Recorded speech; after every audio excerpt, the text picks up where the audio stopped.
Hey, welcome to Developer Roadmaps. On any developer's journey, there are these key landmarks, these foundational concepts you just have to know. And one of the biggest, most fundamental ones, the relational database. It's this invisible engine, right? The powerful, reliable backbone that supports pretty much all the apps you use every single day. So, data. It really is the bedrock of all modern software. And that's why, in this explainer, we're going to map out the system that runs the world's most critical applications. Now, let's place it on our roadmap. First, we'll look at the problem it was designed to solve. Then we'll dive into the big breakthrough, that's CRUD's relational model. After that, we'll learn the language you use to speak to it, which is SQL. We'll also cover the guarantee that makes it so reliable, the acid test. And finally, we'll see where it all stands today. All right, so here's our first checkpoint. To really, and I mean really, appreciate how elegant the solution is, you gotta understand the world that came before it. It was kind of a mess. So, picture this. It's the 1960s, and data is just a tangled mess. We're talking about information stored in these really rigid, super complex webs. You'd have the same piece of data copied in a bunch of different places. It was a total nightmare for consistency. And get this, if you needed to change something, you often had to rewrite the entire program that accessed it. It was just so inflexible. And trying to get information out? Oh, that was so hard it actually led to this phrase, the programmer as navigator.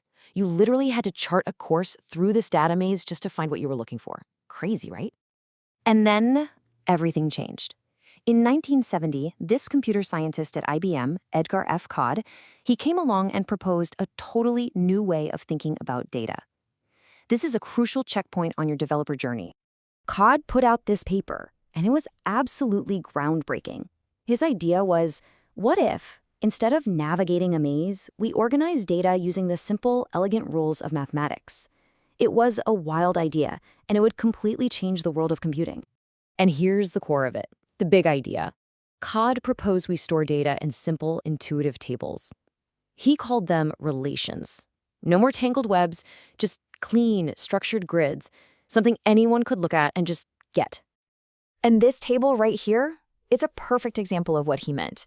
It's clean, it's organized, and it's super easy to read. So let's break down what we're actually looking at, because these are the fundamental building blocks of literally every relational database out there. Okay, so you see, each table represents one single thing, an entity, like customers. The columns, those are the attributes, the details about the customer, like their name or city. And each row is a single, unique record, in this case, one specific customer. But here's the really crucial part, the primary key. That's the customer ID column. Think of it like a social security number for your data. It's a unique ID that guarantees we can find any single record with zero confusion. It's what keeps everything from turning into chaos. But, okay, here's where the model's true power gets unlocked. It's all about creating relationships between these tables. So, just imagine we have another table for orders. Now, instead of retyping all the customer info for every single order, which would be a huge waste and lead to errors, we just reference the customer ID.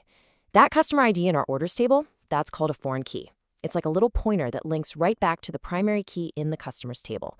And just like that, the data is connected super efficiently with no duplication. That right there is the relational in relational database. It's genius, right?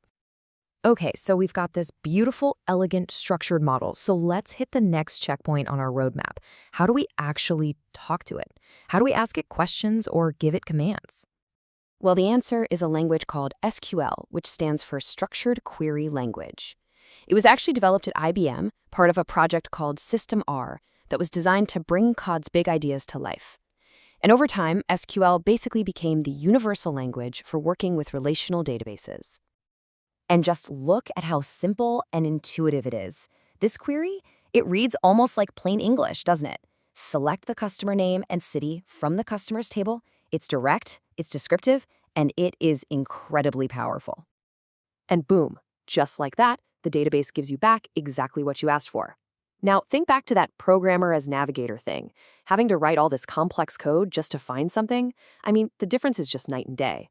This simplicity is what opened up the world of data to so many more people, not just hardcore programmers. Now, these 4 commands you see here, they're basically the fundamental verbs of data. It's how you manipulate everything with select, insert, update, and delete, you have all the power you need to read, create, modify, or remove any piece of data in your entire database. Okay, so the system is simple and it's powerful. We get that. But for really critical stuff, think banking, e-commerce, you name it, it needs to be more than just powerful. It has to be absolutely reliable. You can't have mistakes. And that brings us to the next stop on our map, the ACID guarantee. Think of ACID as the contract of trust you have with your database. Let's use a bank transfer as an example. It's perfect for this. First, atomicity. This means the entire transfer happens as one single operation. It's all or nothing. The money is either deducted from one account and added to the other, or the whole thing is rolled back, as if it never happened. No half measures. Next, consistency. This makes sure the data stays valid. The transfer can't break any of the bank's rules, like, creating money out of thin air. Then there's isolation. This means if two transfers are happening at the exact same time, they can't interfere with each other. They each operate in their own little bubble until they're done. And finally, durability. This is a big one. It means that once the database says your transaction is complete, it's permanent. It'll survive a power outage, a system crash, anything. It's saved for good. All right, time for our final checkpoint. Let's take everything we've mapped out and pull it right into the modern day. The big question is, how do these principles, which are now over 50 years old, hold up in today's super demanding tech world? The answer? They hold up incredibly well. So the software that actually implements CRUD's model is called a Relational Database Management System, or RDBMS for short, and modern systems like PostgreSQL, which, by the way, has been in development for nearly 40 years, are the absolute bedrock of countless applications we use today. It's really a testament to just how strong that original idea was, that it's still the foundation for such powerful technology. And if you look closely at the features of these modern systems, you'll see they're really just direct evolutions of the core ideas we've already mapped out.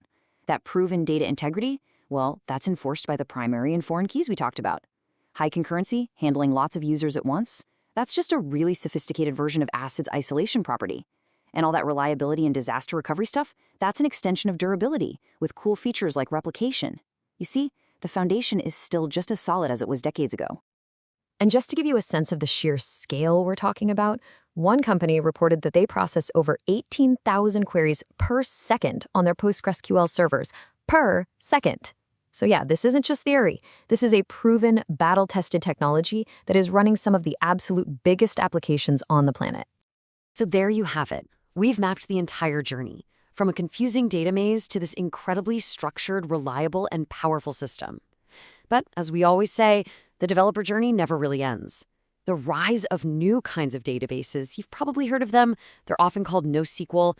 It raises a really fascinating question for every developer out there today. After 50 years, is the reign of the relational database finally coming to an end?